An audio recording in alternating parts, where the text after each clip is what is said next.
Linha de Frente. Olá, eu sou Elaine Keller e a gente está começando mais um Linha de Frente aqui na Jovem Pan News. E os nossos convidados de hoje são Dr. Levi, pela primeira vez conosco, muito obrigada. Coronel Salles, muito obrigada, viu? Alegria, uma honra. Espero que a primeira de muitas também. Muito obrigado. A Cássio Miranda, conosco também. E o Ilcinho Pedroso, que já esteve com a gente na semana passada, né? Olha, Elaine, obrigado. Bem, para você que está chegando agora, deixa eu só contar para vocês. Esse mês todo a gente está fazendo um especial sobre as eleições municipais. Para a nossa audiência saber o que pode estar num programa de governo de fato e o que não pode, o que extrapola o papel de um administrador municipal, né? Ou seja, de um prefeito e dos vereadores, né? O primeiro programa a gente falou sobre segurança pública, foi bem legal esse programa. E o programa da semana passada a gente falou sobre saúde e educação. Também foi muito especial, né? Lamentavelmente no sábado ele foi interrompido porque a gente teve ali o ataque do Irã a Israel, mas ele seguiu nos outros horários. E para quem perdeu, corre lá na plataforma da Panflix e também do YouTube para assistir. Em suma, nós conversamos aqui na questão da educação que na educação básica que cabe ao município, o que é muito tão importante quanto você ter alunos matriculados, ter todos os alunos em idade escolar matriculados, é você trazer para o convívio da escola a família também. Sim. E abrir as escolas aos finais de semana, né? Dar também entretenimento. Muitas vezes as crianças elas não têm acesso a um clube e a escola pode fazer esse papel aos finais de semana. Em suma, foi isso que a gente falou na semana passada. Esse programa a gente vai debater mobilidade urbana e também a questão da zeladoria.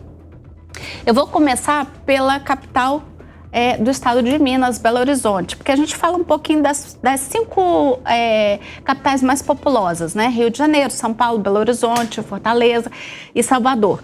Hoje, especificamente, nós vamos começar um pouquinho com alguns dados lá de BH.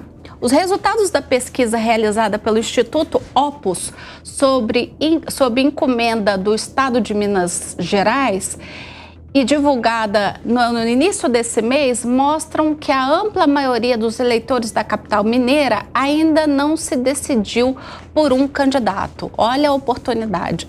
Segundo os resultados, os indecisos chegam a quase 90%. Além disso, 26% dos entrevistados disseram que a saúde é o maior problema da cidade, seguido pelo transporte público, ônibus e metrô, com 23%. Há necessidade de integração da capital mineira com as cidades ao entorno ali, né, na região metropolitana. Com uma passagem de R$ 4,50, os ônibus de Belo Horizonte apresentam falhas constantes, como goteiras, panes elétricas e o rompimento dos eixos.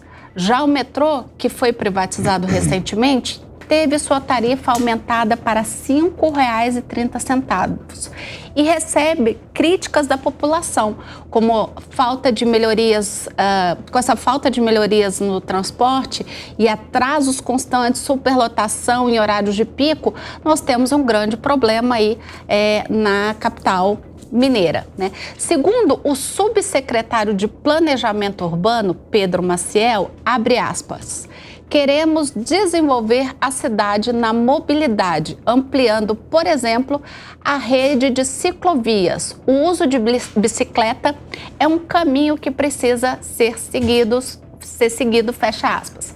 BH tem hoje 72,3 quilômetros de pistas e faixas exclusivas para ônibus, contra 109 quilômetros de ciclovias e ciclofaixas. Existe demanda da população por ônibus melhores e com energias renováveis. Bom, antes de eu passar para o Ceará, já queria abrir aqui o debate para eu não ficar só eu falando, né? Então, a gente viu ali que o problema do transporte urbano em BH é sério, porque você tem ônibus em péssimas condições de uso, né? Goteiras, inclusive, dentro de ônibus quebrando, superlotado, e a questão do metrô. E eu queria até, Coronel, começar com o senhor, porque antes da gente começar o programa, você me dizia que São Paulo tem metade da população do Uruguai. Saindo da Zona Leste todas as manhãs. Conta isso pra gente. É verdade. Das 5 às 10 da manhã, sobre trilhos, sobre pneus, deslocam-se da Zona Leste de São Paulo para o centro de São Paulo, Zona Sul, Zona Norte, Zona Oeste, 2,5 milhões de pessoas. Isso, meus amigos e minhas amigas, é meio Uruguai. Então, esse é o grande desafio dos governos, que você consiga ter estruturas para que esses veículos, sejam trens, sejam veículos sobre pneus, desloquem-se nas suas vias. E um outro, Elaine e caros colegas de bancada, que eu vejo, que nós temos um problema, o que no direito nós chamaríamos de vício de origem. O que é? As políticas públicas que nos antecederam há décadas atrás construíam conjuntos habitacionais para as pessoas mais modestas, longe dos grandes centros. Hoje é um desafio. Então, esse fenômeno que eu contei da Zona Leste, ele é produto dessa política, que à época era a eleita como a melhor. Só que qual que é o desafio agora do administrador, do prefeito, dos vereadores? É colocar o maior número de estruturas públicas próximo da onde ele mora, escolas, unidades básicas de saúde, postos de trabalho, emprego. O emprego é fundamental para que a gente, descentralizado, para que a gente consiga melhorar o trânsito. São muitos pontos que a gente consegue observar. Além de melhorar o trânsito, você, na verdade, né, Cássio, você melhora também a qualidade de vida. Porque ninguém merece passar todos os dias como nós que moramos em São Paulo, e muitas dessas pessoas passam mais de 1 hora dentro de um transporte público ou do seu próprio carro, do seu próprio automóvel para chegar no local do trabalho e depois mais de 1 hora para voltar. Quer dizer, tem gente que perde pelo menos 4 horas para ir voltar para o trabalho. Você está falando do meio período. Isso, a vida inteira, isso é uma falta de qualidade danada, né? Sim. Em primeiro lugar, prazer estar com você mais uma vez, Elaine, com amigos, ao lado de amigos, especialmente com a nossa audiência. Eu acho que o coronel foi muito assertivo ao indicar essa distância e essa falta de política pública lá atrás para que as cidades fossem pensadas de forma a facilitar a vida das pessoas. Você bem disse, esse deslocamento é caro sob o ponto de vista da infraestrutura e também é caro sob o ponto de vista da qualidade de vida. Existem inúmeros artigos, inúmeras pessoas falando que hoje o tempo é o nosso bem mais precioso. Sim. E se nós considerarmos que uma parcela considerável da população passa boa parte do seu dia no trânsito e acaba estressada, acaba com uma série de outros problemas, isso acaba onerando também o nosso sistema de saúde. Então, são danos indiretos, danos que decorrem dessa falta de planejamento lá atrás, que todos nós, sem exceção, porque no final das contas o trânsito não tem classe social, todos nós somos atingidos por isso. Sim. E a questão das bicicletas, do uso da bicicleta, que é muito bacana. Aqui em São Paulo, eu me recordo que quando a gente começou com as ciclofaixas, né, teve muita polêmica, tiveram muitas críticas, inclusive porque diziam que a pista passava aonde você tinha que acessar, às vezes, um hospital e etc. Comércio. E que quando chovia, a tinta toda escorria, né, e tal. Hoje, nós estamos já super adaptados às ciclofaixas, inclusive ali na Faria Lima, né, você tem ali um fluxo de pessoas indo trabalhar de bicicleta muito grande, né? Então, eu queria começar pelo Dr. Levi, que é especialista em mobilidade urbana. As ciclofaixas, as ciclovias são uma saída boa? Deve prevalecer aí num programa de governo dos candidatos às prefeituras, principalmente dessas capitais muito populosas? Bom, Elaine, primeiro quero agradecer o convite por estar aqui com você, com os colegas aqui. Eu acho que sim. Nós estamos falando de uma infraestrutura que é limitada. O Coronel Salles, o Acácio já falaram que nós temos uma infraestrutura que é limitada e uma infraestrutura que é cara. Um dado importante também para o debate, cada quilômetro de metrô na cidade de São Paulo custa mais de 100 milhões de reais. Oi? 100 milhões de reais para fazer metrô. Por quê? Porque lá atrás, como o Coronel Salles disse, nós demoramos a tomar uma decisão de implantar a malha cicloviária, a malha metroviária. Buenos Aires começou a fazer metrô na década de 10 do século XX. A gente começou quase 50, 60 anos depois disso, com a cidade consolidada. E como ela está consolidada, o custo para você passar a linha de metrô é muito maior. Então supera 100 milhões de reais por quilômetro. Então é importante nós ampliarmos as alternativas para os cidadãos se deslocarem pela cidade, mas fazendo isso de uma forma planejada. E é possível, existem ferramentas de planejamento que permitem que nós tenhamos uma clareza da demanda, dos locais mais adequados para implantar ciclovias e ciclofaixas, para fazer isso de uma forma inteligente, não de uma forma sem critério. E isso amplia as possibilidades dos cidadãos circularem pela cidade, inclusive combinando modais. É possível que você tenha, por exemplo, nos bairros, ciclovias que alimentam estações de metrô, terminais de ônibus. Então, que o cidadão pode sair da sua casa numa rua e ir até a estação de trem, de metrô, de bicicleta, estacionar, entrar no sistema sobre trilhos ou sobre rodas e se deslocar pela cidade de uma forma mais inteligente. Acho que uma coisa que é muito importante para nós nesse momento é entender que a infraestrutura ela é cara, ela é escassa. E isso até pode não ser tema dessa discussão aqui, isso nos leva a fazer escolhas. Então, houve uma discussão recente na Câmara de Vereadores, a cidade toda se mobilizou, plano diretor, lei de zoneamento e tal. O que a gente tem que fazer como diretriz? Adensar a cidade, fazer com que mais pessoas vivam próximas à infraestrutura urbana, principalmente a infraestrutura de mobilidade. Veja, se me permitir, claro. Elaine, o que o doutor Levi falou, nós estamos falando inclusive dos atributos dos futuros prefeitos e vereadores nos mais de 5 mil municípios brasileiros. A capacidade de articulação. Por quê? Porque o doutor Levi foi muito feliz. Falou do metrô, que é uma estrutura estadual, sob controle de uma Secretaria Estadual de Trens Metropolitanos, uma estrutura estadual, e o transporte público é uma atribuição municipal. Então, a capacidade de ouvir, de organizar, de utilizar estruturas comuns. Então, o diálogo também é um predicado aí a ser exigido, a capacidade de dialogar dos futuros aspirantes aí a serem prefeitos na cidade. Porque precisa ter essa integração muito bem feita. Exatamente. Né? Estruturas comuns. Wilson, mobilidade precisa de coragem. Né? É isso Se a gente falar sobre as ciclofaixas, o Fernando Haddad, o ex-prefeito, ele teve a coragem de encarar essa questão das ciclofaixas, né? É ciclofaixa, né? Sim. O de final de semana é... Ciclofaixa aos finais de semana, ciclovia quando é fixa. Ciclovia. Ele teve a coragem de encarar a ciclovia. Teve muitas críticas, teve prejuízo político, inclusive na época da eleição, mas deu o primeiro passo.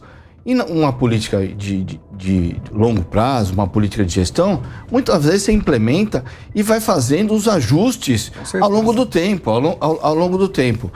A mobilidade é algo que tem que ser amplo, tem que ser de uma forma que o carro combine com a bicicleta, que combine com o pedestre também, porque a gente fica falando de carro, bicicleta, mas Sim. Tem as pessoas que preferem ir ao trabalho a pé, preferem muitas vezes ir caminhando para o trabalho, porque realmente às vezes moram perto de casa. E nós tem a questão das calçadas, que muitas vezes, dependendo da idade da pessoa, ela tem dificuldade de andar nas calçadas e fazer essa mobilidade. O metrô é uma questão muito cara. Acho que é o melhor transporte que nós temos hoje é o metrô. Mas também a gente tem que lembrar do custo. Para você ter uma ideia, o custo de um transporte público de tarifa é um modelo vencido. Nós temos que encontrar um outro modelo. E não é um modelo vencido só no Brasil, é um modelo vencido também na Europa. Para você ter uma ideia, em Amsterdã, a tarifa cobria 65% do custo do transporte. Hoje ela cobre só 40%. Só 40%. Em Belo Horizonte, mesmo com o transporte ruim, como nós relatamos aqui na notícia, eles gastam 34% do orçamento em mobilidade. O custo de subsídio para o transporte público lá em Belo Horizonte são 344 milhões. Caramba. Aqui são 5 bilhões. E a tarifa não é barata, né? Isso. 4,50. E aqui em São Paulo são 5 bilhões e não é a tarifa mais cara.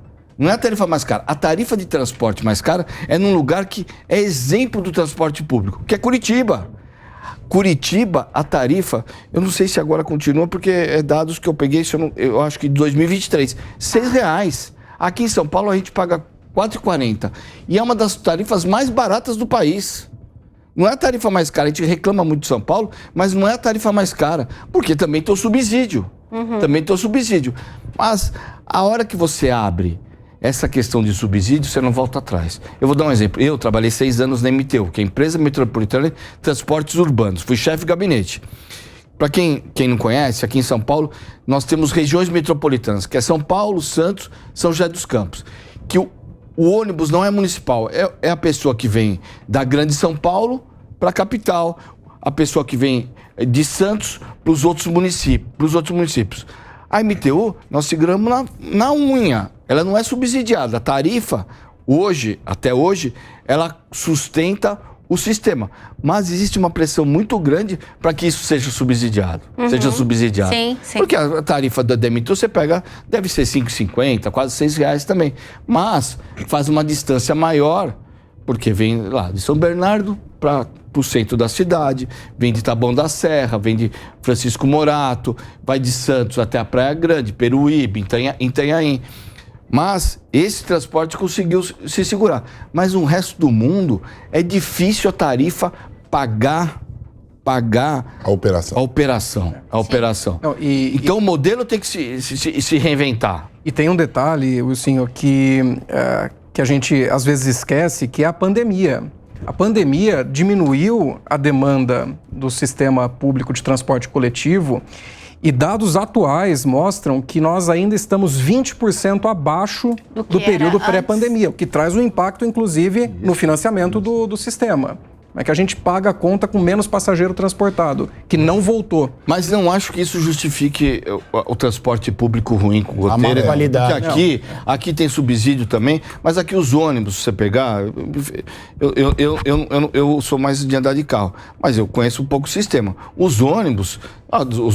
eles são os ônibus bons. Não tem mais aquele ônibus da época da CMTC, que era batendo lá, sabe? Hoje os ônibus é isso, é ar-condicionado, Wi-Fi, tem TV passando algum tipo, tem ônibus que tem música. Então o transporte é ok. Não vou falar que é 100%, porque deve ter um outro que você vai encontrar falhas, que aí o sistema, o poder público tem que multar e multa. Se você pegar, tem um monte de multa para essas empresas. Tem um monte de multa. As agências reguladoras têm um papel gigantesco nisso. O fiscal do contrato. E uma coisa que a gente tem que lembrar é para quem que nós trabalhamos.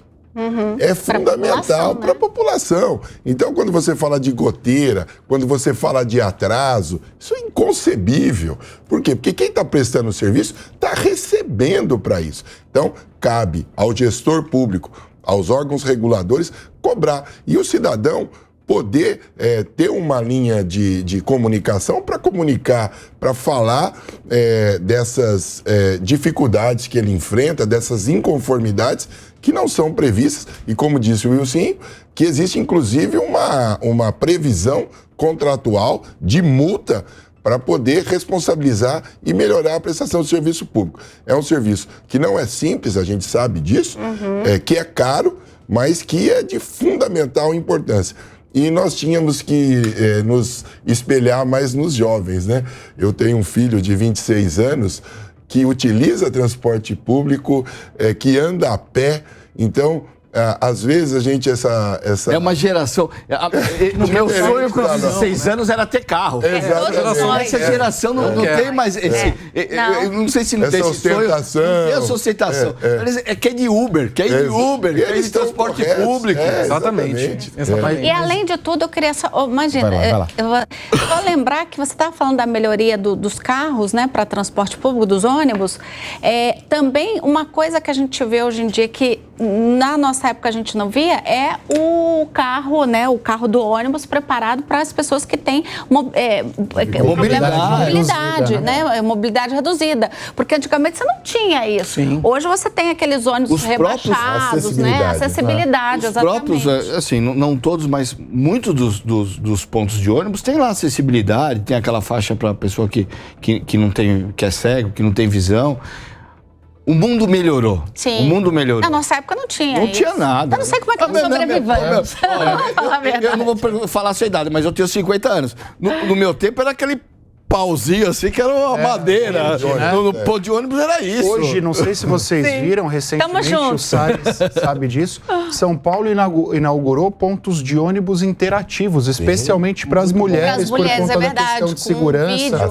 Então, uma mulher está sozinha, ela pode conversar com uma outra mulher do outro lado no ponto de ônibus. Então, a tecnologia existe, no final das contas, a gente aproveita pouco, né? E falando sobre mobilidade, a gente está falando muito sobre a questão do ônibus, mas eu acho que mobilidade também é uma falha que nós tivemos ao longo do tempo e tem melhorado. Mobilidade a gente tem que pensar de forma integrada, porque o transporte público, o doutor bem disse, tem uma demanda menor. Isso acaba desaguando em outros caminhos, ou na ciclovia, ou no próprio carro, ou no Uber, que depois de tantos anos a gente ainda tem uma discussão se é possível, se é legal, se não é. Então a gente tem que pensar o sistema de forma macro, né? Sim. E a gente sempre fica dentro de caixinhas, o que não resolve. Agora eu queria passar para o Ceará, mas antes eu queria trazer um ponto que você trouxe na sua fala inicial e depois fique muita vontade para complementar o que você ia dizer. Mas o que é importante também, e eu acho que os prefeitos podem fazer isso, é essa coisa de trazer o trabalho, né? Ou seja, dar fomento às empresas para que elas estejam em todas as regiões da cidade, como vem fazendo aqui o governador. Isso não foi nem pelo prefeito, foi iniciado pelo nosso governador, de revitalizar o centro da cidade, onde o senhor foi subprefeito da Sé. Que é ótimo, né? Então, essa revitalização do centro é importante. A questão de levar empresas, dar subsídio tributário para elas estarem na Zona Norte, na Zona Leste, na Zona Sul, é importante também porque você atrai emprego, né? Você desenvolve essas regiões e as pessoas não precisam ter essa mobilidade. Né? Isso que você falou, e aí eu trago a sardinha um pouco para o meu lado, sobre segurança pública. Essa ação no centro foi uma ação integrada do governo do estado com a prefeitura. Prefeitura utilizando tudo o que pode. Vou dar um exemplo da operação delegada. Quando a gente fala de ordem urbana, a gente fala de segurança pública, mas também fala de trânsito. Por que às vezes a gente não se sente seguro no Brasil, em algumas cidades? E se sente mais seguro, por exemplo, em Miami. Certa feita eu perguntei para uma pessoa, você se sente mais seguro em Miami ou em São Paulo? Ele falou, Salles, gosto muito de você é coronel da Polícia Militar, mas eu me sinto mais seguro em Miami. Eu falei, bom, resposta errada. Existe possibilidade de você, uma possibilidade muito maior de você morrer em Miami do que em São Paulo, por números relativos. Por 100 mil pessoas, morrem-se mais pessoas por 100 mil habitantes em Miami do que em São Paulo. Por que nós não temos, por vezes, essa sensação?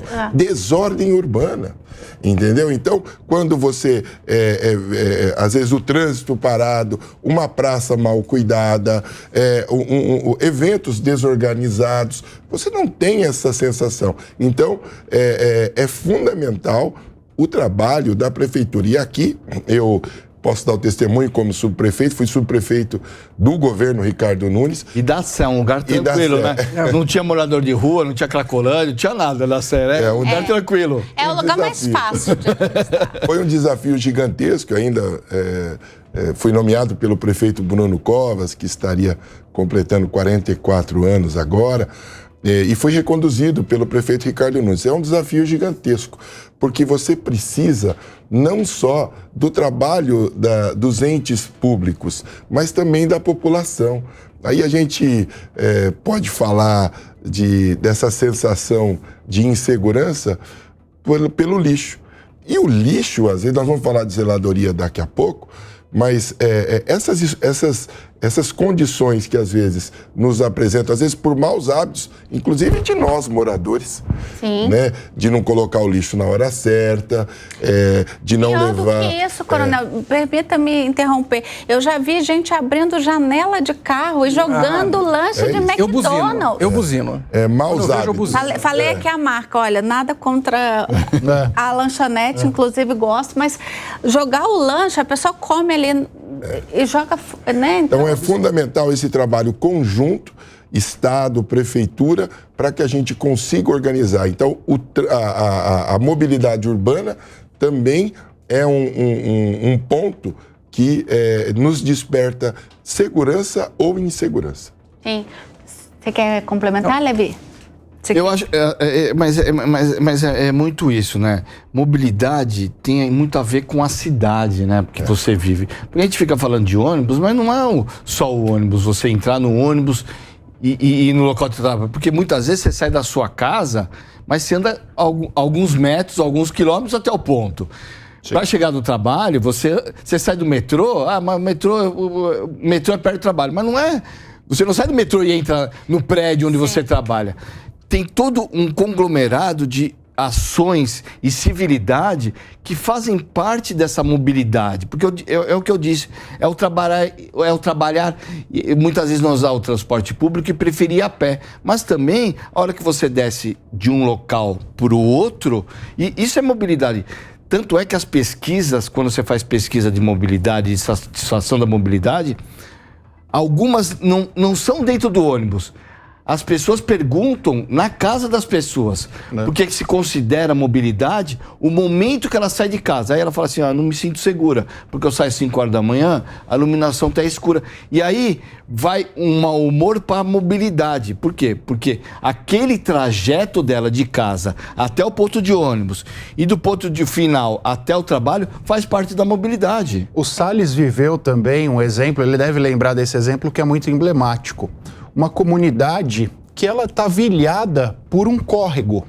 Então as pessoas davam uma volta que aumentava o caminho em 15, 20 minutos. Isso aqui em São Paulo. Aqui em São Paulo, maior cidade da América Latina. Construíram uma ponte, uma pinguela de 5 metros para que as pessoas atravessassem.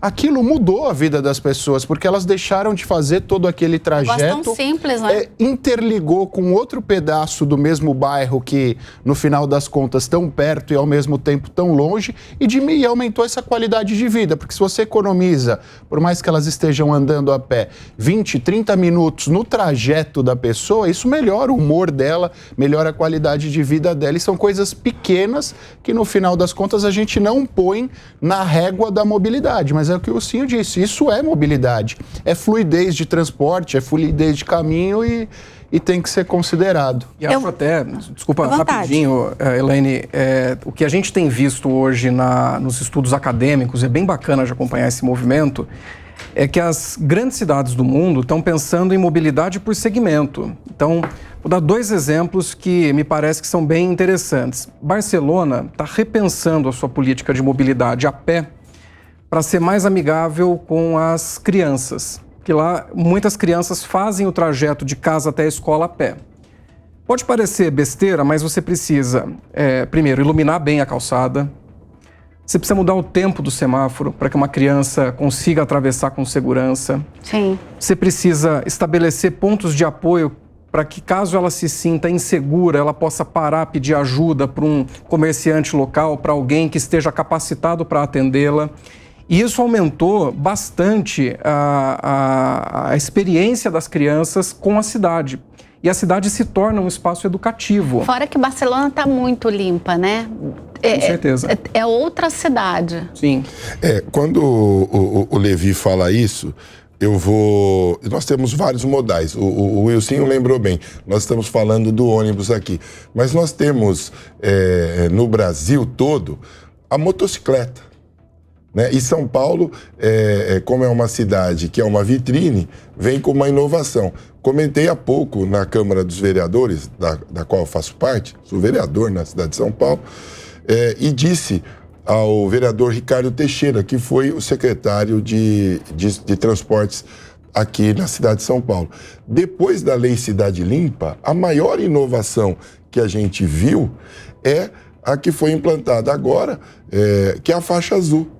Então, que é um ponto que São Paulo pode se orgulhar, onde diminuiu o número de óbitos, o número Diminuiu, a gente já tem essa estatística. Para quem está nos assistindo, a faixa azul é uma faixa exclusiva para motocicletas entre os carros. Porque antigamente você já tinha ali a passagem das motos entre os carros, mas agora nas principais avenidas de São Paulo você tem a faixa azul, que é uma faixa dedicada às motocicletas. Começou acho que na 23 de maio. Na 23 de maio. Hoje nós temos na Bandeirantes, e eu tive uma oportunidade... Tem na Faria Lima também. Não, e engraçado, vou deixar você terminar, como que é a gestão pública, né? Outros tentaram fazer a faixa azul e a sociedade não atendeu e o poder público acabou recuando. Mas é momento agora, também, né? Então, mas como é? Bolsas lá atrás. É isso, né? E agora as pessoas abraçaram. Você não vê motorista reclamando, ninguém reclama da faixa azul. E um cenário, Acácio, amigos que nos assistem.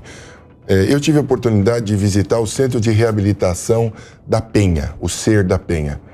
E o número de jovens amputados. Ai, que triste. Então são invisíveis, né, doutor Levi? Invisíveis. Então, Por conta de acidentes de moto. Exatamente. Então, você às vezes tem aquelas metas que as empresas colocam. Olha, você fizer um número de entrega maior, você vai receber um pouco mais. Então, isso também... Isso tem um lado perverso, né? Então, eu tive a oportunidade de visitar lá o SER, estamos inclusive ajudando lá, apoiando com emenda parlamentar, que é uma São Paulo que poucos enxergam. E aí a gente vê a eficiência. Exatamente, da faixa azul. Na 23, salvo engano, reduziu no primeiro ano 100% o número de acidentes fatais. Caramba! E São Paulo tem um óbito por dia de motociclistas. Mas isso caiu com a faixa azul? Muito. 100%. E uma inovação. E agora, falava com o prefeito Ricardo Nunes, eles tiveram que fazer um pedido, uma permissão do governo federal para poder aplicar, porque é uma inovação, não existia isso. Então, e aos poucos está sendo implantado. Então, é uma boa prática, que serve de exemplo para os municípios que possuam esse número grande de vias, um trânsito, um volume diário médio muito grande nas suas vias. Né, que nós chamamos de eu VDM, acho que isso é um exemplo da nossa burocracia, né? Prefeitura instalou, depois de um tempo, descobriram que isso não estava regulamentado no nosso Código de Trânsito. A Prefeitura precisou justificar e fundamentar para que o Denatran autorizasse. Né? Um projeto efetivo que estava funcionando, milhares de pessoas beneficiadas, e depois descobriu-se que não havia... Bem lembrado. Houve a necessidade de regulamentação. A burocracia ignorava a existência. Exatamente. Mas antes de passar para o Ceará, eu quero sair um pouquinho da pauta, aproveitar a experiência de vocês e perguntar como leiga. O Wilson trouxe uma questão, e depois você falou de Barcelona, que é muito importante, que são as calçadas. E aí... eu vou falar como leiga, tem essa discussão de, não, quem é responsável pela calçada é o morador, é o proprietário. Tá, mas a prefeitura não tem responsabilidade de multar, de fiscalizar, porque, gente, as calçadas na cidade de São Paulo são péssimas, né? Assim, para quem anda a pé é muito ruim em alguns lugares. Anda de salto, né? Exato. Para quem anda de salto é péssimo, mas... Ao quadrado, é péssimo ao quadrado. Vou falar uma coisa, vou aproveitar que eu tô aqui com Não, subprefeito, né? Subprefeito. Mas era da Sé. E ele de Pinheiros. Aquele chão lá desenhadinho... Ladrilho português. Odeio aquilo, porque o sal entra naquilo. Eu queria morrer. Elaine, então isso é no Triângulo Histórico. Essas pedras portuguesas foi uma inovação, à época, como nós falamos, que não se pensava nisso, do então prefeito Olavo Setúbal, que foi um grande prefeito de São Paulo, quando ele colocou o centro... Ele só não andava de salto, né? Quando ele privilegiou o pedestre, como o Wilson falou, das pessoas, para você facilitar no centro, na rua direita, ali. Então você tem... hoje tem uma ação muito interessante. Eu participei desse processo também, na gênese do projeto, de nós trocarmos aquelas pedras portuguesas. Sofremos algumas críticas, falam, coronel, são pedras históricas. Não são históricas, mas acenam a década de 70. E deve ser de difícil manutenção, porque para achar outra pedra portuguesa e tal, né? E ali não é, você me corrija se eu estou errado, não coloca cimento. Você vai encaixando, compactando, você vai encaixando como se fosse o quebra-cabeça. Meu salto também encaixa. Manutenção diária. E para quem utiliza cadeira de rodas, pessoas de idade avançada. Mulheres que vão ao fórum, né? Despachar, enfia o salto. Acabava com o salto. Isso está no Triângulo Histórico, já tem um projeto gigantesco que vem atrelado a uma outra iniciativa, que é disciplinar o subsolo de São Paulo. Então você tem rede lógica, rede de água. Então, ali no Triângulo Histórico, por que a gente chama de Triângulo Histórico? É uma herança portuguesa, né? Cada vértice do triângulo é uma igreja. Então, a igreja da Sé, a igreja de São Bento e a igreja de São Francisco. Então, você tem ali a Benjamin Constant, a Boa Vista e a das subprefeituras, ali Líbero Badaró. Então, ali dentro está sendo totalmente requalificado o piso e, mais do que isso, também o subsolo. Às vezes a gente se deparava, e eu tenho certeza que o doutor Acácio também, às vezes num raio tão pequeno, você via 12, 13 tampas, caixas de inspeção de ferro da Vivo, da Eletropaulo, da Telesp, que não existe mais, da Sabesp, da Enel, e as pessoas às vezes escorregam sobre esse ferro. Sim. Então, é uma ação que está sendo feita agora, que também vai disciplinar o subsolo, mas principalmente privilegiar as pessoas que têm mais dificuldade com mobilidade. É o conceito da inclusão, o conceito de que o pedestre seja o rei da calçada mesmo, né? É fundamental. Né? Mas eu quero retomar essa história de Barcelona, Levi, e te perguntar o seguinte: e se um candidato a prefeito, se os candidatos a prefeito das principais capitais, como São Paulo, quiserem propor como uma das vias de mobilidade urbana, essa boa experiência de você ser um pedestre, de você poder levar teu filho na escola, ir para o trabalho, fazer compras caminhando, o que ele precisa pôr no plano de governo dele, o que está na capacidade de um prefeito nessa questão das calçadas? Uma vez que ela é responsabilidade da propriedade, isso o que ele pode fazer? É uma questão, Elaine, de competência municipal. A cidade que tem competência para disciplinar a maneira como ela quer pensar a gestão da calçada, a atribuição de responsabilidades. Então, isso é matéria de competência do município. O prefeito pode abraçar essa perspectiva. E pode não só em relação, como eu falei, de Barcelona das crianças, mas também, e esse é um dado que o IBGE traz com bastante ênfase, dos idosos. O Brasil era uma pirâmide, agora ele está um bujãozinho etário, daqui a pouco vai ter mais idosos do que crianças. Hoje, uma das principais causas de internação de idosos no SUS são as quedas. Sim. E são quedas que geram, por exemplo, fratura de fêmur, que geram internações muito longas, com risco, com possibilidade de não voltar a andar, enfim. Então, tem que ser um assunto prioritário para qualquer candidato a prefeito pensar com muito carinho. Até porque esse também é um dado público, oficial. A gente fala de metrô, ônibus, carro, moto, bicicleta, mas 70% dos deslocamentos feitos na cidade são feitos a pé. Eu posso aproveitar o gancho? Eu acho que essa questão das calçadas, e você brincou que nós somos subprefeitos, eu acho que é um dos grandes problemas na subprefeitura.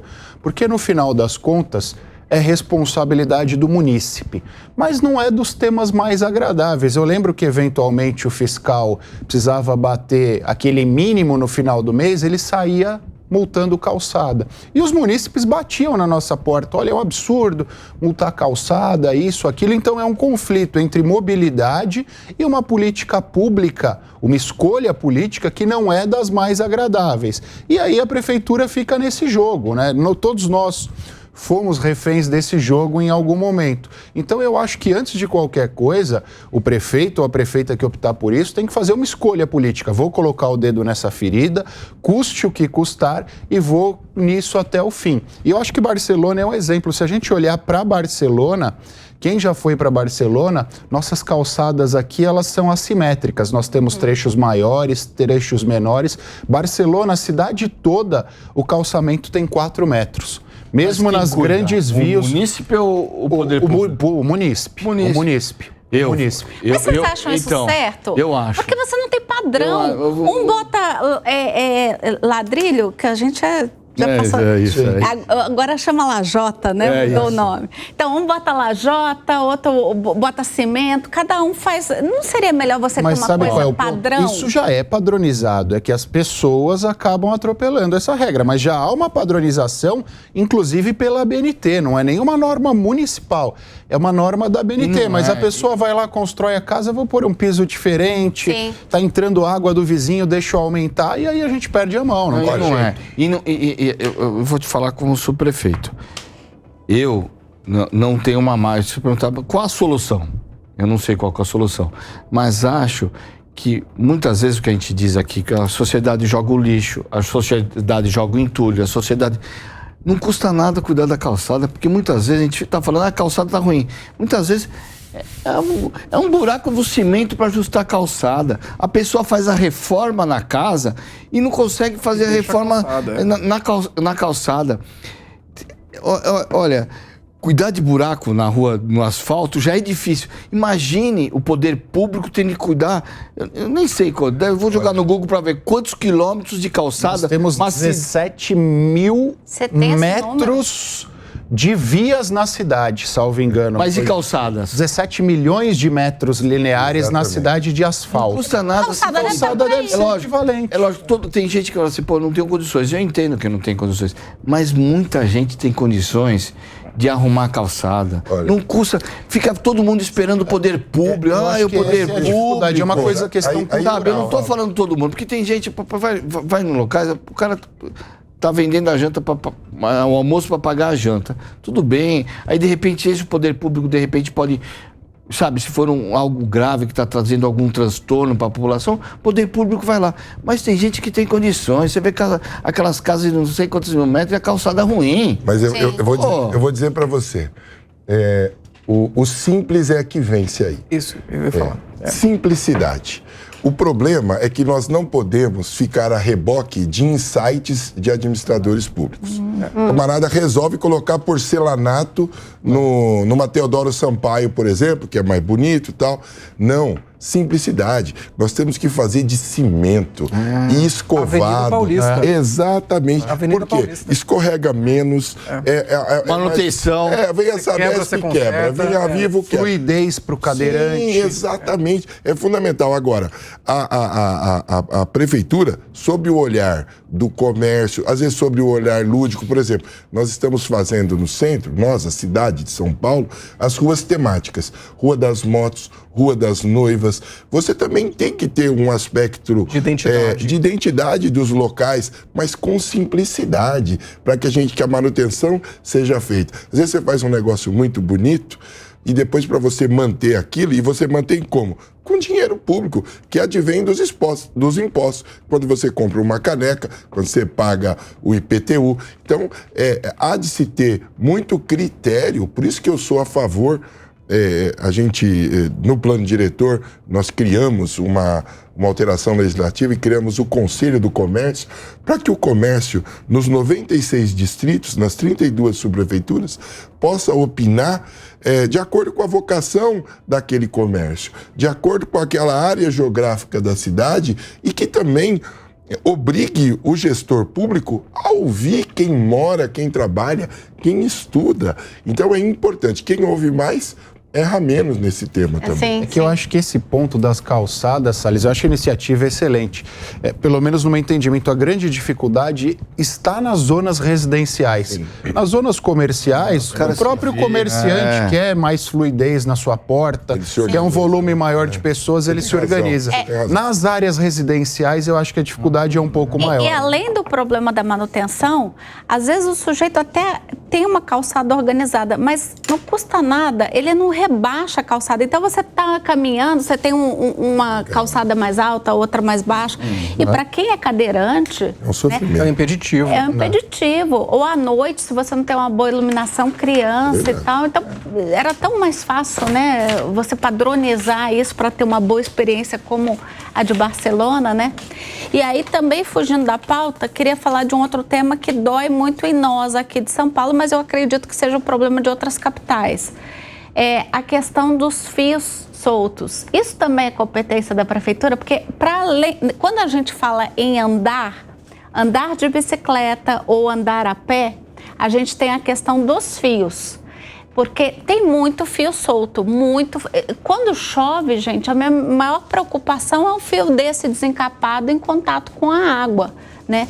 Isso também, a gente teve ali na época, foi da Marta que ela começou na Rebouças. Na Oscar Freire. Na Oscar Freire, enterrar os fios. Né? Isso já foi até debate aqui no Linha de Frente. Oscar Freire, eu tenho uma mensagem aqui, Oscar Freire e José Paulino. Isso, foram as primeiras. Isso. E aí a gente tem já algumas outras avenidas, como Rebouças, etc. Isso também é uma atribuição do prefeito. Porque não, é uma previsão da concessão. Da concessão. Tá. Mas como é que a prefeitura... Quem fiscaliza esses fios soltos? Conta pra gente, Levi. Vamos lá. Bom, uso e ocupação do solo é uma atribuição, como disse o doutor Levi, da Prefeitura de São Paulo. E você tem um código de posturas, tudo que, como eu disse, o rei da calçada é o pedestre. Tudo que houver óbice na calçada ou oferecer risco ao pedestre é passível de atuação por parte dos fiscais da Prefeitura. Por exemplo, as pessoas colocam aqueles negócios de lixo. Poxa, caçamba. Não pode. Por quê? Porque você tem que ter no mínimo 1,20 m de vão para a pessoa circular. Agora, você tem a SP Regula, que é um órgão do município de São Paulo, que possui essa atribuição. Tem a Ilume, que é a responsável também pela iluminação na cidade de São Paulo, por fiscalizar. Agora, eu sou o relator da CPI dos furtos de fios e cabos. Então, isso também tem muito a ver, por vezes... Então, portanto, é competência municipal. Do furto de fios. Não, aí você tem uma série de atribuições. Você tem a polícia também. É uma atribuição conjunta. Exatamente. Então, mas a fiscalização, o uso e ocupação do solo é uma atribuição constitucional do município. E cabe ao município, quando identifica qualquer tipo de incongruência, a responsabilização seja do órgão público. Às vezes você autua, por exemplo, uma Enel que quebra uma calçada e deixa o fio solto. Eu falo isso porque, numa ocasião, nós multamos pesadamente, na época, a Enel e também a Vivo, por conta de terem feito uma intervenção em calçada, não fizeram o serviço direito e ficou o fio exposto. Foram multados pesadamente. Eu acho que cerca de R$600 mil por conta... a gente conta por metro linear. Sim. Tá. Tem uma outra questão. Nós temos 65 quilômetros de fios aterrados em São Paulo. Tá. Mas eu São acho 20 mil quilômetros de fio. Se fosse aterrar todos os fios aqui em São Paulo, a números do ano passado, 20 bilhões. Eu acho que o custo é o primeiro impedimento e o segundo impedimento o Salles bem tocou. Historicamente, a gente não teve a preocupação na cidade de fiscalizar o subsolo. Então, todas as concessionárias, todas as empresas foram colocando fiação, cabo, cano. Hoje, se a gente for aterrar no centro, por exemplo, a fiação, nós precisaríamos mudar tudo isso. Então, para além do custo da fiação, tem o custo de tudo isso. E existe uma previsão contratual da concessão de aterramento num determinado número de anos. A Enel, que tem, inclusive, concessão. A concessão é da União, existe uma previsão de aterramento desses fios, né? Com metas, com... exatamente, uma previsão nesse sentido. Então, é fundamental que os órgãos, os entes, seja o Estado, seja o município, cobrem dessas empresas o que há previsão contratual, porque eles, como eu disse, eles estão ganhando para isso. Ninguém está fazendo favor nenhum, não. É dinheiro público na veia dessas empresas que são multinacionais, inclusive. Vou até fazer... Eles estão ganhando e faz tempo para isso. Né? Eles estão ganhando num ritmo maior do que a implementação. Eu acompanhei do Oscar Freire. Oscar Freire foi a associação dos lojistas que custeou, né? Isso. Eles chamaram, nem era ele, à época, era Eletropaulo, olha, nós vamos fazer, quanto custa? A prefeitura, à época, Marta era a prefeita, eles autorizaram, então os próprios lojistas bancaram e hoje, salvo engano, há até uma briga com a concessionária. Ali foram os próprios lojistas que custearam. Olha, sim. Porque é caro, né? É caro. Eu tentei achar o valor, porque um amigo que tem uma construtora, uma vez eu vim falar sobre zeladoria em 2003, ele tinha passado os valores e eu não estou achando, só achei essa metragem. Mas ele falou assim, os prédios, até para deixar a fachada do prédio bonita, tentam uma negociação para implementar, para aterrar os fios. Mas o custo é tão alto que muitas dessas empresas os prédios abandonam essa questão de aterramento do fio pelo custo. Eu ia citar isso. Hoje eu sou secretário em Santo André, Universidade Federal do ABC, na Avenida dos Estados. Tem um projeto moderno, diferente. Eles estão soterrando na frente da universidade. São 300, 400 metros lineares. Salvo engano, está custando 18 milhões de reais o aterramento daquele pedaço. Caramba. Pro munícipe, até pro poder público é inviável, né? Se for custear tudo isso. Sim. E aí você vê o resultado disso, né? No começo do ano teve aquelas chuvas que foram dramáticas, morreu gente e tal. E aí começaram a colocar a culpa nas árvores. Sim. Que estavam caindo, o galho, enfim, é uma disputa de poste contra a árvore, né? E como a gente vai deixando as coisas acumularem, isso tem um preço. Eu acabei de voltar de Medellín, fui conhecer a experiência de urbanismo deles, e em Medellín, além de ter uma boa parte da fiação enterrada, eles promoveram um amplo programa de arborização urbana que foi responsável por diminuir a temperatura do centro da cidade em 2 graus. Caramba! Então, olha as oportunidades que nós perdemos com um acumulado de falta de planejamento de décadas que hoje nos coloca diante dessa disputa completamente sem sentido de poste contra árvore. Mais do que isso, nós vivemos na subprefeitura, a partir do momento que a árvore passou a fiação, a subprefeitura não pode mais fazer a poda. Você precisa que a Enel faça. Exatamente. O Wilsinho vai lembrar disso. Em 2017, no começo da gestão, eu estava na subprefeitura de Santo Amaro. A concessionária tinha uma única equipe de poda que fazia de Parelheiros até a Marginal Pinheiros. Então, era o caos.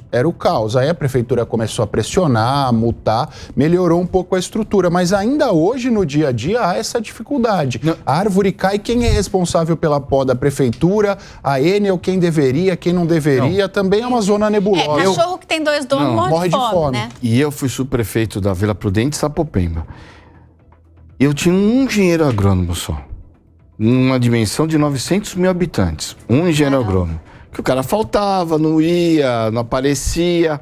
Por que eu estou falando de engenheiro agrônomo? Porque qualquer poda que você vai fazer, tem que laudar. Engenheiro agrônomo tem que na laudar. Via pública, né? Aí eu falei assim, não, eu vou arrumar uma solução. Eu tinha um amigo que era diretor do curso de agronomia da Faculdade do Jardim São Paulo. Eu peguei ele e falei assim, esse povo aí não tem que fazer estágio? Eu falei, pô, sim, precisa de estágio. Eu falei, pô, será que a gente não consegue fazer uma parceria E o pessoal que está no último ano, orientado pelo meu engenheiro agrônomo, e sai fazendo o laudo, aí te dá orientação, tá capacitar, a Procuradoria do município não deixou.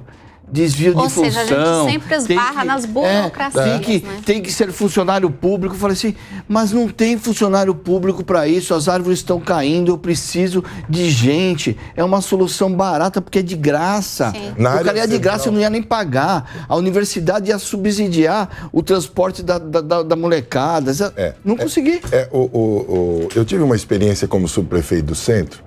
A subprefeitura da Sé é da Avenida Paulista, os amigos que não são de São Paulo e os que são, para ter uma noção geográfica, é da Paulista até a Marginal Tietê e da Avenida Pacaembu até a Avenida do Estado.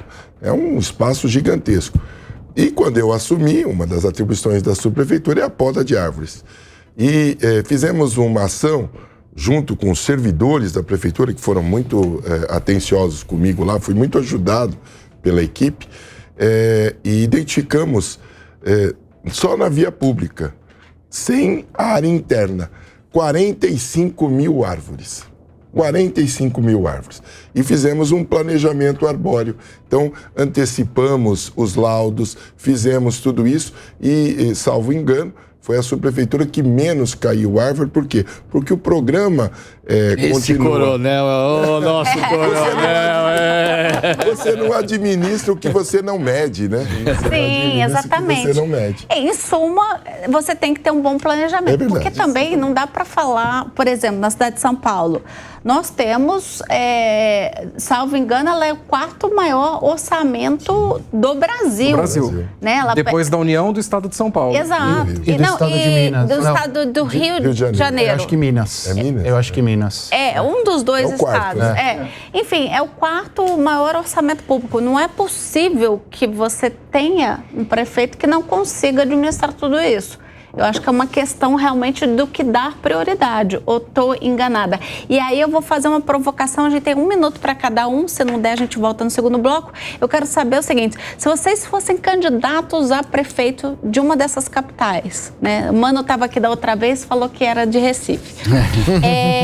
Aqui de Santo André. O que teria no plano de governo para a questão da mobilidade e zeladoria? Se não der tempo, a gente continua no segundo bloco, tá bom, pessoal? Vamos lá. Vamos lá. Em primeiro lugar, eu acho que zeladoria, e o Salles foi muito assertivo, eu acho que a gente precisa de um sistema de monitoramento. Porque quando a gente assumiu a prefeitura em 2017, era dificuldade. Você não sabia quantas árvores você tinha, quantos buracos você tinha, qual era o volume de lixo produzido. Então, você precisa de um sistema para que você obtenha todos esses dados e planeje essas ações. E eu acho que hoje, o nível de aperfeiçoamento da informática, do TI, já nos permite isso.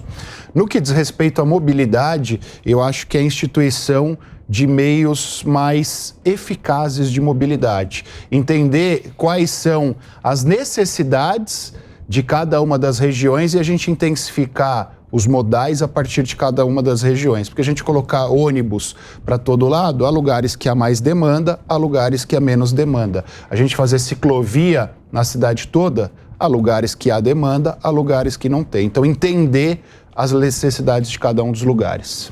Eu acho que aliar tecnologia ao trabalho que vem sendo feito. A tecnologia, ela substitui, por vezes, o trabalho das pessoas, mas ela organiza. Então, onde você puder colocar tecnologia, puder mensurar as ações, como disse o Levi, ter metas, é fundamental. Eu aliaria tecnologia a todos os processos de gestão na prefeitura. Tá, mas mais claro, o que estaria lá no seu programa de governo? Pelo menos uma ação, por exemplo, aqui em São Paulo, que o senhor vê como prioridade. Foi muito tucana a sua resposta.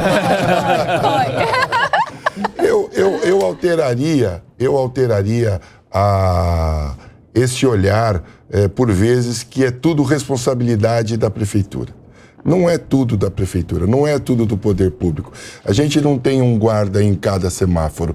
Também uma conscientização gigantesca da população em utilizar os logradouros públicos. Nós temos, na cidade de São Paulo, 65 mil logradouros públicos, entre ruas, praças. Então, além de aliar a tecnologia, um trabalho gigantesco de conscientização também da utilização dos espaços públicos. É público porque é de todo mundo, não é público porque a gente pode fazer o que quiser, jogar, como você disse, o lanche na rua, fazer o que quiser no trânsito. Uma simulação de candidato a prefeito de uma grande metrópole brasileira, o que estaria no seu programa de governo para a questão da mobilidade urbana e zeladoria?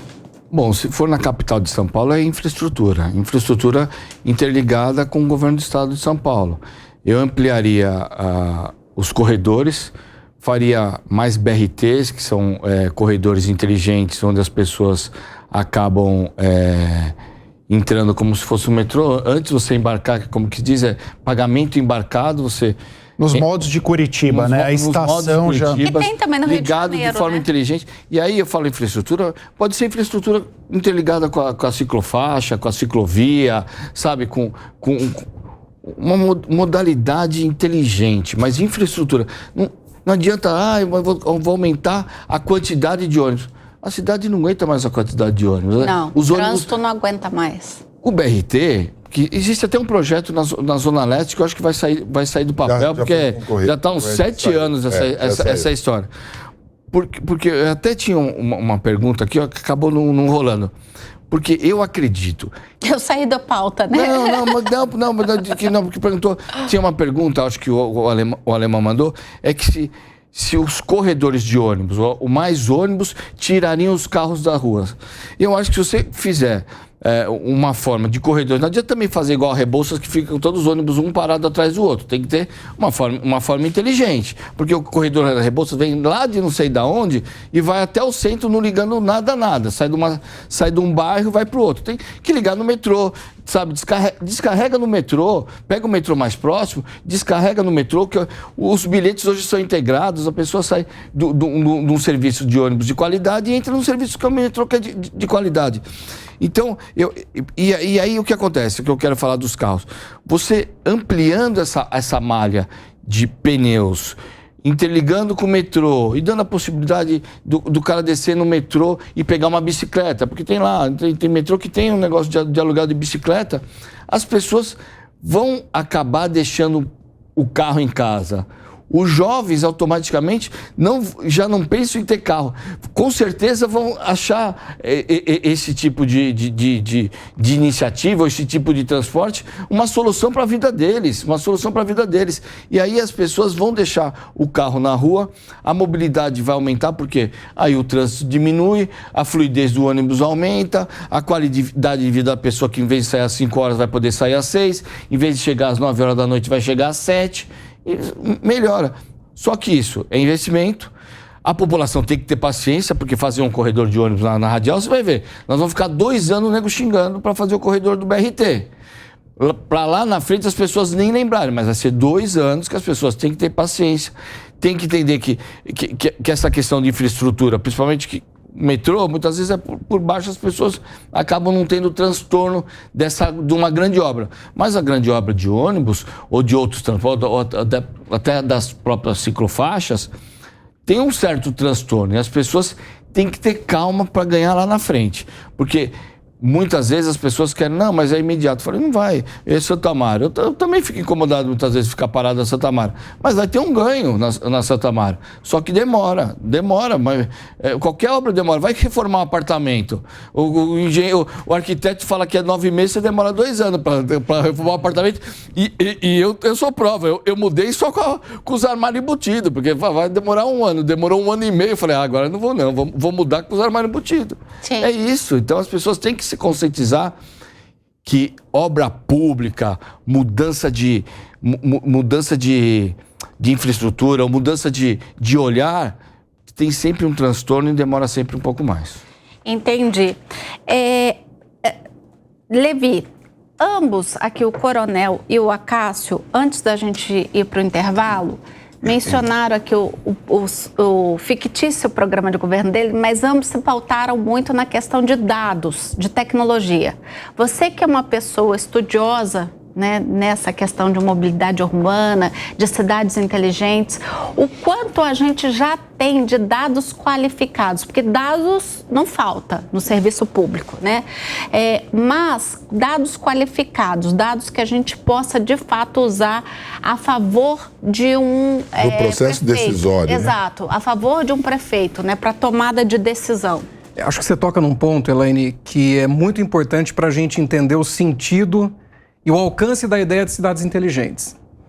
Não é necessariamente uma cidade tecnológica. E você tem cidades pelo mundo que fazem coisas muito bacanas com pouca tecnologia ou com pouco dinheiro, enfim. Acho que está muito mais relacionado à qualidade da decisão pública tomada do que propriamente do acesso à tecnologia, embora eu concorde com o coronel que é muito importante ter dados e o aporte da tecnologia. Então, hoje, por exemplo, você faz a pergunta sobre os dados.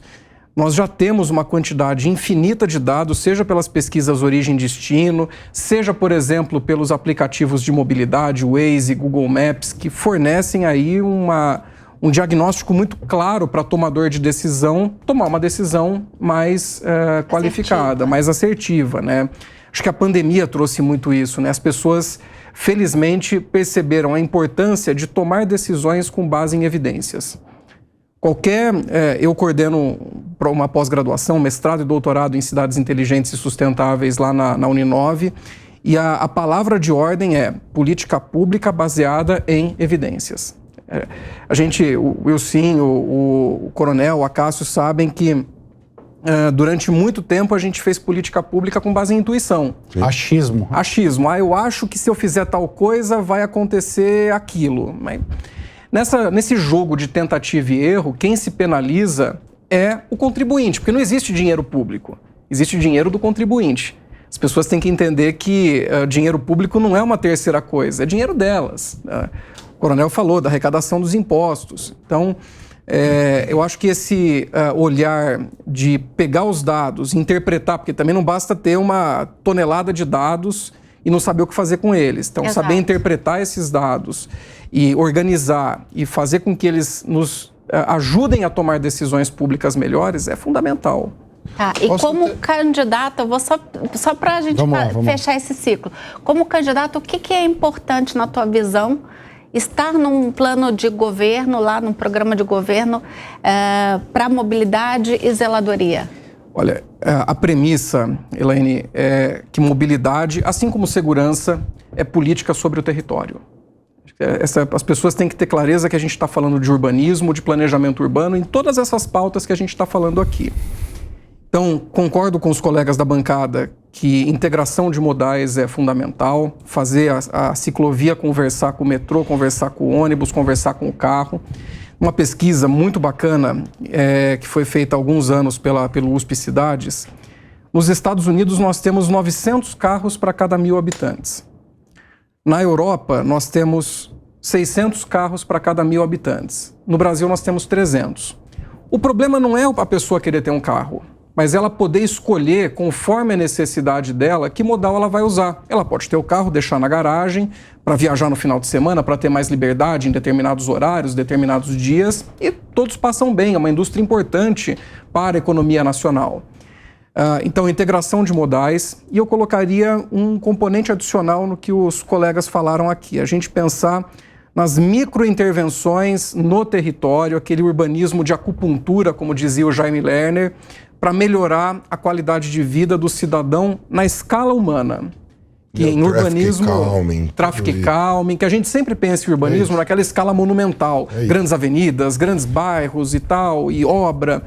Mas as intervenções que a gente faz na escala local, na perspectiva do pedestre, são fundamentais. Então eu olharia para cidades para as crianças e colocaria como ponto focal as unidades públicas de ensino, escolas municipais e escolas estaduais. Acho que elas têm um potencial de irradiar boas soluções de calçada, de iluminação, de semáforo, de traffic calming, que é diminuir a velocidade dos carros em determinados locais. Mas isso já foi um tema de muita crítica, por exemplo, aqui, com relação às marginais, quando houve aquela redução lá de velocidade na gestão Do Haddad. Do Haddad. Ele foi extremamente... João Dória também. Ele foi extremamente criticado. Mas quando a gente fala de traffic calming, a gente fala de algumas intervenções pontuais, acupunturais, como disse o professor. Por exemplo, quando você faz uma rotatória num bairro eminentemente residencial, isso ajuda até na segurança pública. A gente atuou no Plano Municipal de Segurança para que as estruturas se conversem, mas um dos pontos fulcrais é o traffic calming, porque você diminui a velocidade nos bairros e nós estamos falando de segurança viária. Eu não conheci o professor, gostei muito do que você falou, Levi, e concordo ipsis literis do que você falou. Trabalhos dirigidos aonde as pessoas estão, porque às vezes a gente pensa muito no macro e esquece do bairro. As pessoas moram na cidade, né? Tem uma frase que diz: as grandes obras mudam a cidade, as pequenas obras mudam a vida das pessoas. É um pouco isso, né? Uhum. Por isso até que, na perspectiva do urbanismo, o coronel acompanhou essa discussão, a gente tem que investir cada vez mais em uso misto. Isso. Porque segurança, por exemplo, eu sei que está fugindo um pouco do tema, mas eu acho que é uma coisa bem... Uma coisa interligada, não. Interligada, bacana de falar. O que traz... Né? O que traz mais segurança para um bairro? É ele ter mais pessoas circulando numa faixa de horário maior. Então, o centro de São Paulo tem problemas? Tem. O que acontece? Das 7 horas da noite não tem mais ninguém na rua. Sim.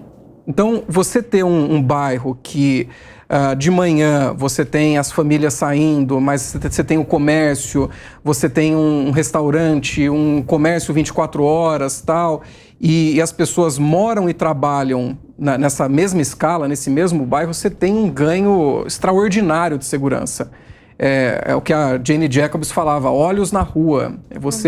Por isso que às vezes colocar um muro na frente de um prédio, um muro alto, com cerca elétrica, enfim, não necessariamente leva a uma sensação de segurança maior ou até mesmo a uma segurança efetiva maior para o morador que está para dentro do muro e para quem está circulando fora do muro. Entendi. Alguém quer complementar? Você queria, Cássio? Eu queria só um ponto que o professor falou, essa questão da gestão pública baseada em dados. Eu acho que talvez seja o único efeito positivo da polarização. A polarização política levou as pessoas a uma discussão descabida que houve a necessidade da gente aprofundar a análise dos dados para justificar para um lado ou para o outro. Sim. Então, eu acho que isso vale ser ressaltado. Você está estudando mais, então, depois da polarização? Exatamente. Exatamente. Está mais difícil justificar as pessoas. Excelente. A polarização lá no bom, achamos um novo estudante. Vamos passar agora especificamente para a zeladoria, embora a gente já tenha tratado dela aqui em diversas passagens. Mas quando a gente falou lá de segurança pública, um dos pontos que a gente colocou na mesa, que pode ser um programa de campanha, é justamente a melhoria da iluminação, né? Eu ainda dizia que São Paulo tem bairros muito escuros, né? E principalmente pontos de ônibus, né? A gente tem... Eu falava que esse é um problema que não é só de bairro classe A, B ou C. Todos têm um problema de iluminação e quem ainda é das classes mais baixas tem um problema mais sério, porque elas precisam sair de casa às 4 da manhã e ficar num ponto de ônibus muito escuro às vezes, muito a ermo, que você dizia, nós temos que manter ali uma circulação para dar essa sensação de segurança. Pois muito bem, essa questão da iluminação, ela está dentro de zeladoria, né? Assim como a manutenção das vias pluviais, que é um outro grande problema dos centros. Quando eu trabalhei com tecnologia, há um tempo atrás, eu já fiz toda a minha vida, mas um tempo atrás trabalhei com tecnologia e trabalhei com cidades inteligentes na parte de tecnologia. Nós falávamos de um sistema de bueiros inteligentes, onde toda vez que aumentasse o nível de sujeira, né, ele era acionado para que a prefeitura limpasse ali, porque são muitos bueiros. Então, para que ela fizesse essa manutenção. Depois disso, eu já vi... Estava num cestinho. Não, esse do cestinho, esse do cestinho é até mais prático, porque não é nem tecnologia de ponta, você não tem que fazer nenhum tipo de comunicação interligada, porque esse outro era uma coisa mais tecnológica. Tem da cestinha também, que é uma coisa simples. Você mete uma cestinha ali, entupiu, você tira a cestinha e pronto. Aqui em São Paulo, eu já vi uma reportagem sobre essa questão de conservação de bueiros. Eu já vi isso aí até cobra, né? A reportagem mostrou o sujeito tirando a cobra num bueiro. Ela estava viva? Estava viva. Então, assim... Tem bueiro que tem colchonete, tem cadáver. Você tá brincando. Tem colchonete dentro do bueiro. Existe um problema grave, aí é quando a gente fala de estruturas trabalharem juntos. Vou dar um exemplo prático do glicério, ali perto da Praça Ministro Costa Manso. No centro. No centro de São Paulo, na Baixada do Glicério. Eu andando a pé, eu gosto muito de andar a pé. E fui conversar e ali sempre enchia. E fui perguntar para o dono do mercado. Falei, tudo bom? Como é o senhor? Sou da prefeitura. Falei, não, sou subprefeito. Não, sou da prefeitura. Aqui enche, enche e tal. Falei, o que o senhor... quanto tempo o senhor mora aqui? Eu tenho esse mercado há 20 anos. Depois que ele falou o nome de uma concessionária, mexeu aqui, começou a encher mais. Aí eu falei, bom, vamos ver.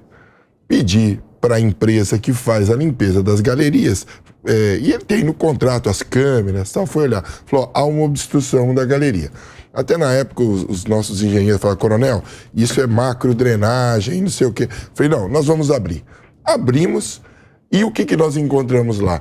Na época, a Sabesp, ela tem um método não destrutivo de passar os seus canos, só que ela interrompeu... Que é destrutivo? Destrutivo da galeria. Não é alto, na ocasião. Na ocasião. Ela colocou uma trava no meio da galeria. A galeria é mais alta que eu, mais de 2 metros. Só que, por conta daquilo, começou a parar tudo. Garrafa d'água, pneu, cabeça de boneca, tudo. Ficaram quase 8 metros de detrito e não se passava mais nada por aquilo, por aquela galeria. Ficamos quase 2 meses fazendo aquela intervenção e hoje a gente vê menos impactos de alagamento na Baixada do Glicério, em especial ali na Conde de Sarzedas, por conta de uma intervenção. É o que aí a gente fala, é a tecnologia, mas também a capacidade de ouvir as pessoas, sabe? De ouvir quem mora ali, que ela tem uma noção. Quando ela falou isso, falou, olha, a Sabesp, há um tempo, depois que ela mexeu, complicou tudo. Poxa, mas a Sabesp não mexe com galeria, né? E é uma atribuição da prefeitura. E nós resolvemos. Então, quem ouve mais erra menos também. Sim. Viu, Elaine? Você quer complementar, Levi? Eu acho que essa questão de iluminação também passa por uma discussão conceitual. Sim. A gente ilumina muito mais o leito carroçável do que a calçada. O que é o leito carroçável? Onde passa o carro, do asfalto. É carroçável? Então... É o termo do CTB, do Código de Trânsito Brasileiro. Cacuete de advogado, Elaine. Leito carroçável. Mas acho que passa por essa discussão do que a gente está priorizando, né? A iluminação do asfalto, a iluminação da calçada. E isso até tem umas novas linhas de discussão do urbanismo, por exemplo, o urbanismo sob a perspectiva de gênero. Você falou de prender o salto do sapato na calçada. Assim, a gente tem que fazer essa leitura que talvez a gente pense as cidades muito mais na perspectiva masculina do que feminina. Uhum. E tem discussões, por exemplo, largura da quadra. Você tem na Consolação, descendo a Consolação, você tem aquelas quadras enormes, largas. A parte central da via, ela é segregada, ela tem um gradil para você não atravessar fora da faixa. Bom, uma mulher que está à noite, sozinha, se sente insegura, perseguida, ela vai correr para onde? A calçada que tem, com uma quadra larga, mal iluminada. Então, acho que pensar a cidade a partir de outros olhares pode ajudar muito a trazer... o coronel falava de Miami. O índice de homicídios na cidade de São Paulo é menor até do que de Nova York. É sério? É verdade. É verdade. E a gente não tem essa sensação, né? Que a gente tem uma sensação de insegurança. Praça mal cuidada, mal iluminada, enfim. A segurança aí, a gente veio para uma área, me perdoe, a gente chama de prevenção primária. Iluminação é prevenção, nós herdamos esse conceito da saúde. Prevenção primária na saúde é você tomar o remédio sempre, não ser sedentário, tomar suas vacinas. Sim. Essa é a prevenção primária na saúde. Nós trouxemos esse conceito para a segurança pública e prevenção primária na segurança pública, uma delas é a iluminação. Então, é fundamental. Então, é como a gente falou há pouco, é um conjunto de ações que você fala com o município, você fala com o Estado e você fala com a União. Uma ação que é do município repercute diretamente numa atribuição do Estado, que é a segurança pública. Então, é fundamental que as estruturas se conversem, dialoguem entre si, que existam comitês para discutir a cidade sob todos os olhares. Essa informação que o Levi trouxe, exatamente isso. Morre-se menos pessoas por 100 mil habitantes em São Paulo do que em Nova York. Complementando o que eles falaram, tem uma teoria da escola de Chicago, né? A teoria das janelas quebradas. Janelas quebradas. Eles, num primeiro dia, quebraram não tinha problema nenhum naquela vizinhança. Quebraram a janela da casa. 2 dias depois, furtaram alguma coisa da casa. 3 dias depois, virou um ponto de despejo. Então, essas coisas, essa atuação conjunta, ela, no final das contas, vai resolvendo uma falha que qualquer dos setores do poder público tem, ou até uma falha de um cidadão, leva ao aumento daquele problema, né? A gente está terminando quase, mas eu quero que você conte essa história. Tinha um defunto no bueiro. Eu não posso terminar o programa sem saber dessa história. Reunião de subprefeitos, os 2 participaram. É um negócio bem pedagógico, porque o secretário senta, explica, aponta os principais problemas. E aí, a gente discutindo mecanização da limpeza de galeria, porque hoje o Salles bem citou. Você tem carrinhos de controle remoto, drones pequenos que entram nas galerias para você verificar se há alguma obstrução. E em um determinado ponto tinha uma obstrução, entraram com o negocinho, tinha um cadáver lá. Então, mas é comum, uma cidade de 12 milhões de habitantes, é natural que essas coisas aconteçam, não tem jeito. Entendi. Infelizmente. E por que a gente ainda não adotou nessas principais capitais um sistema inteligente de limpeza de bueiro, ou até de cesto mesmo? Aí, inteligente, como diz o Levi, não precisa ser necessariamente tecnologia. Eu acho que é uma síndrome de vira-lata, porque em São Paulo nós temos a nossa Secretaria de Subprefeituras hoje é referência em termos de sistemas, de bueiro inteligente, os piscinões que historicamente foram um problema, hoje tem um monitoramento eletrônico. Não extravasam, né? Exato, inteligência artificial, um joga para o outro. Soluções baseadas na natureza. Exato, então nós adotamos. Aqui no final das contas é uma cidade tão complexa, com tantos problemas, que questões pontuais acabam sobressaindo as conquistas, né? A gente tem uma brincadeira que a cidade de São Paulo é uma máquina de moer carreira política, de moer gente, muito por conta disso, né? Entendi. Os problemas superam as conquistas. É uma cidade complexa, gigantesca, mas que tem no seu DNA acolher, né? Então, se nós temos essa força, é porque aqueles que nos antecederam, os nossos ancestrais, todos vieram para cá para trabalhar. Ninguém veio a passeio para São Paulo alguma. E conseguiu transferir isso para a gente. Então, uma cidade complexa, cheia de desafios, mas que a gente é apaixonado, né? E defende aí como lugar que a gente escolheu para criar, viver e criar as nossas famílias. Sem dúvida. Wilsinho, você tem alguma coisa mais a pontuar sobre essa questão da zeladoria? Não, acho que falaram, acho que foi... E aí, antes da gente já terminar o programa, porque a gente já está indo aqui para os minutos finais, a gente tem mais 2 minutinhos, eu queria primeiro que você convidasse as pessoas, porque você está lançando um livro sobre eleições. O nome do livro é Vencer a Eleição, é uma literatura diferenciada, porque quando você vai buscar algo sobre eleições, ou é marketing ou é redes sociais.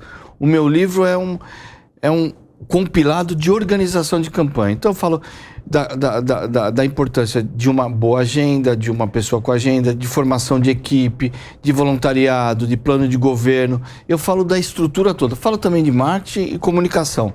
Mas eu falo da estrutura em si, para a pessoa que quer tem curiosidade de conhecer como que é uma estrutura de campanha, para um assessor que quer se capacitar um pouco mais para a campanha eleitoral de um vereador, de um deputado, ou até do próprio candidato que tem dúvida se vai sair, como que é uma estrutura, como que é a parte financeira, como que é a parte jurídica, como é a parte contábil. O meu livro está compilado em todas essas áreas. E quando vai ser? Na verdade, é um grande organograma que eu fui fazendo a parte técnica, e o Luciano Suassuna, que é um jornalista que também já fez 3 campanhas comigo, reescreveu o livro para dar uma cara de livro, para deixar as pessoas mais à vontade com o que eles estão lendo. E quando é o lançamento? É dia 6, 18 horas, na Livraria da Vila do Shopping Higienópolis, 6 de maio. Muito bom. Coronel, eu vou lhe convidar para voltar aqui, porque nós vamos fazer um programa para falar sobre também o trabalho do vereador. A importância do trabalho do vereador, que não é só escolher nome de rua. É verdade, né? É muito complexo. Não, eu estou falando aqui bem no jargão popular por causa disso. Levi, muito obrigada pela sua participação. Você também dá um curso e você estava me falando que é sem custos esse curso. Queria que você falasse rapidamente para a gente. Então, Elaine, é uma honra poder falar isso. Nós lá na Uninove temos um curso de pós-graduação Lato Sensu, uma especialização em cidades inteligentes e sustentáveis. Temos também um mestrado e um doutorado em cidades inteligentes e sustentáveis, que é 100% gratuito. Olha só. Então, você não perde a oportunidade, corre lá e vai ser aluno do professor Levi. Opa. Acácio, muito obrigada. E eu tenho que contar uma coisa rápida. Eu ia morrer sem saber que ele tinha sido subprefeito de Pinheiros, já foi bastante coisa na política, inclusive quando você me contou, eu falei, como assim? Gente, a gente está terminando o Linha de Frente dessa semana. Espero que vocês tenham gostado. Eu desejo a todos uma semana muito abençoada e te encontro no próximo final de semana com o último programa dessa série. Até lá, bye bye. Jovem Pan, jornalismo independente. Tchau, tchau. A opinião dos nossos comentaristas não reflete necessariamente a opinião do Grupo Jovem Pan de Comunicação. Realização Jovem Pan News.